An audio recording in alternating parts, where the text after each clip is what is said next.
The Ghost of Oxford Milford Road. Writer Brad Culp. Voiceover and editing Ashes. When Brad Culp was a student at Miami University in Oxford, Ohio, there was a rumor that the town was one of the most haunted places in America. When Culp started an on-campus magazine, he couldn't wait to write about several of the area's most famous phantoms. Not long after his story published, though, he kept finding himself thinking about one ghost in particular, the ghost of Oxford Milford Road. As the story goes, many decades ago, probably sometime in the 1940s, there was a young man courting a young woman in a rural part of town because the woman's parents didn't approve of the match.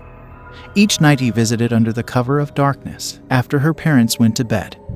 The young woman would sneak out of her farmhouse and flash the lights of her parents' car 3 times. Then her young suitor would ride his motorcycle down the road. One night he took the turn right before her house a little too sharp. Says Culp, the motorcycle went one way.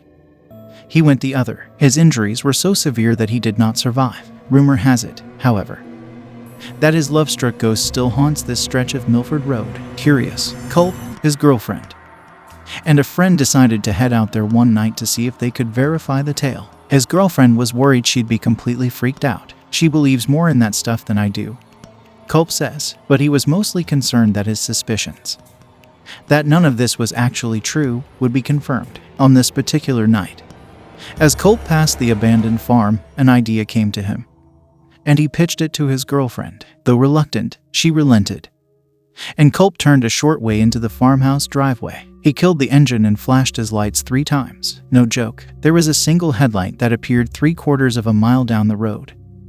Culp says, "You saw it start to come, going pretty slow. It kept coming and coming. My wife was freaking out. It was coming closer and closer. As a collision seemed imminent, Culp turned on his car's lights. He expected to see a kid on a bike, bailing out from his prank now that he'd been caught. But there's nothing there. The light is just gone," he says. They got out of the car. They walked around, trying to figure out what it was they could have seen. To this day, we still talk about it. "I saw something I cannot explain," he says. If you get him and his wife around a campfire, they'll swear up and down that the story is true. And if you're ever in Oxford, Ohio, consider parking for just a few minutes on Oxford Milford Road at night to test your own nerve.